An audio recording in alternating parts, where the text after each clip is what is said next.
Bien, buenas noches, docente. Hoy mi compañera y yo vamos a hablar sobre la crisis económica durante la pandemia que ha sucedido en el COVID-19.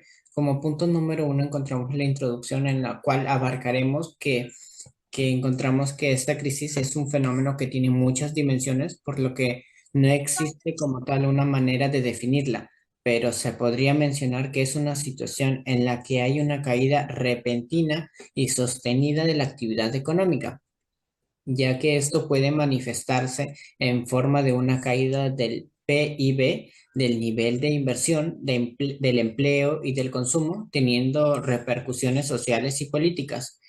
Podemos encontrar que en el Perú la gran parte de la población sufrió una crisis en muchos aspectos de la economía, la salud, empleos, desempleos.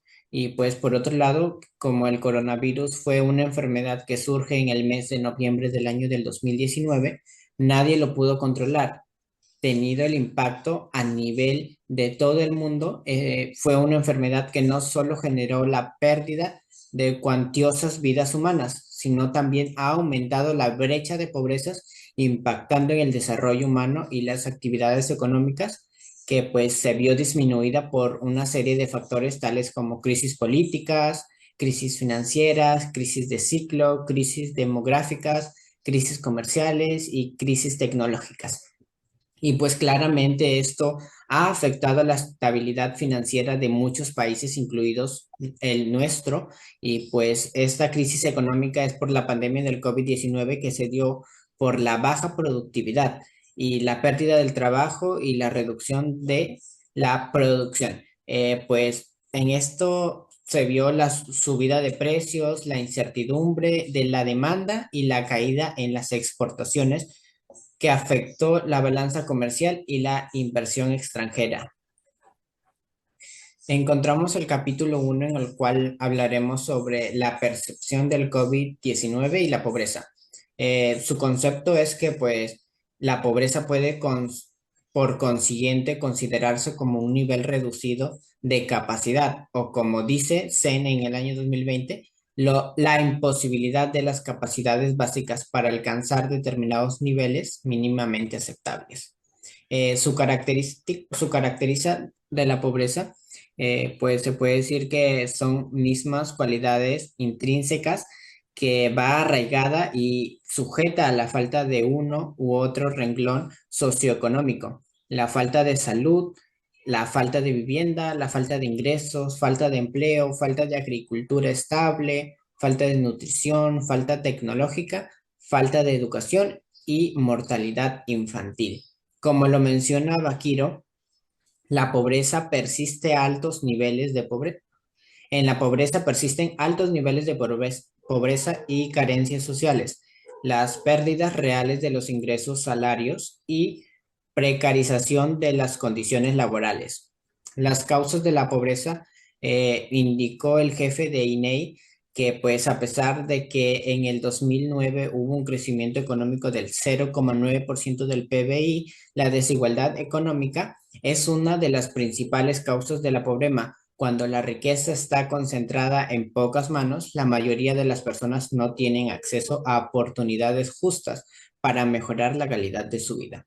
La falta de educación, que pues ese es el acceso a una educación de calidad, es una de las principales causas de la pobreza a nivel mundial, pues sin educación hay menos posibilidades de conseguir empleos bien remunerados, lo cual perpetúa la pobreza.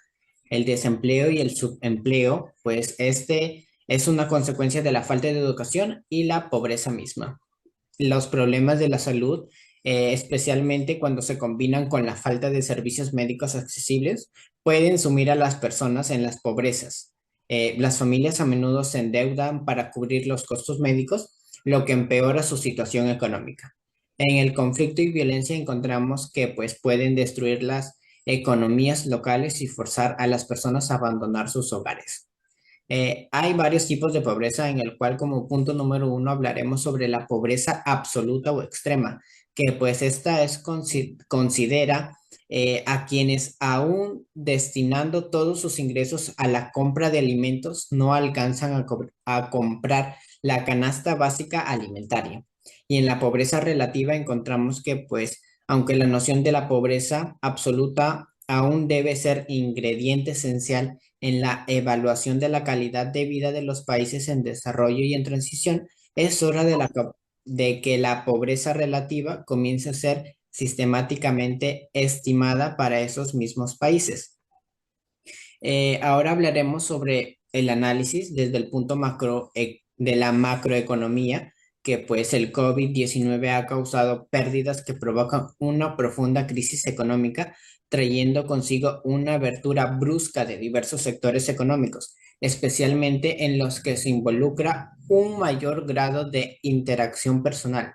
En ese entorno de alta incertidumbre y menor ritmo de actividad económica, muchos ciudadanos peruanos perdieron sus empleos y las inversiones privadas se contrajo.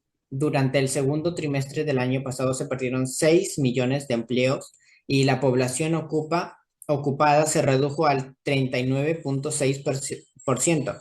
El PBI se comprimió en 30,2% y la pandemia del COVID-19 tuvo un efecto negativo en el comportamiento de la economía al hallarse valores descendientes negativos en el Producto Bruto Interno.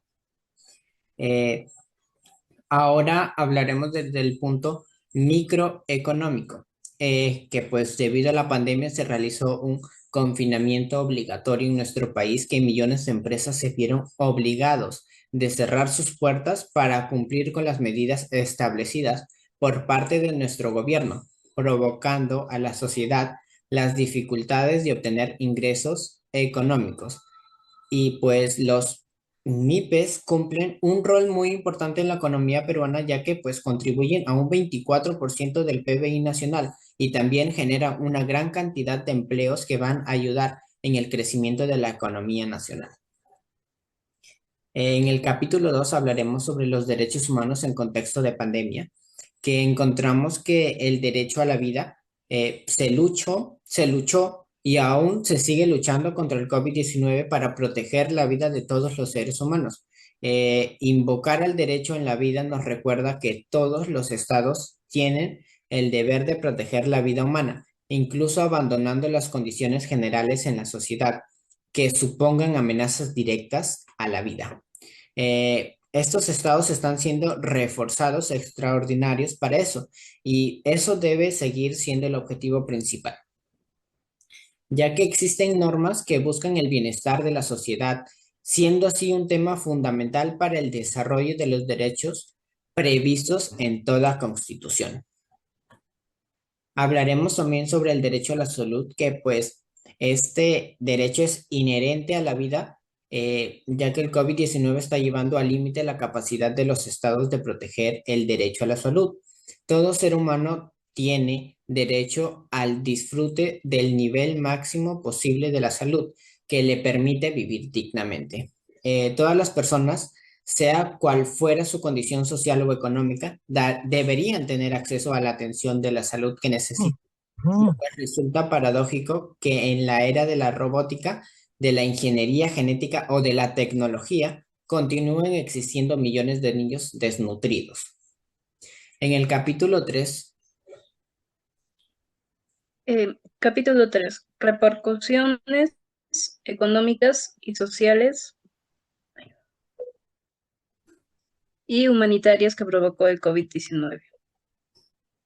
Como primer aspecto tenemos el impacto económico. Los efectos de la pandemia del COVID-19 sobre la actividad económica son resultados de las disrupciones.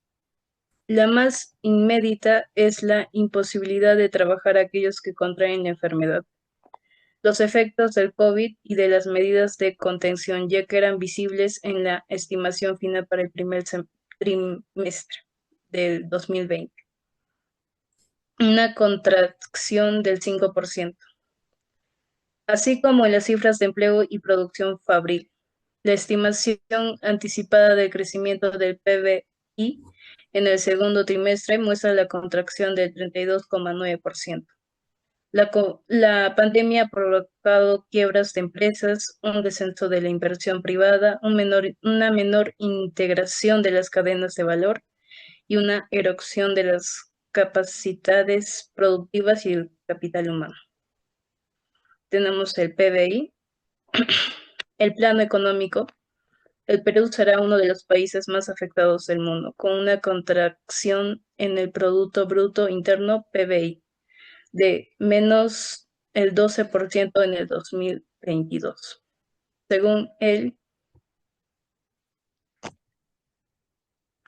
según el Banco Mundial del 2022. El Banco Central de Reserva del Perú del 2022. Existen proyecciones más pesimistas como la del Fondo Monetario Internacional.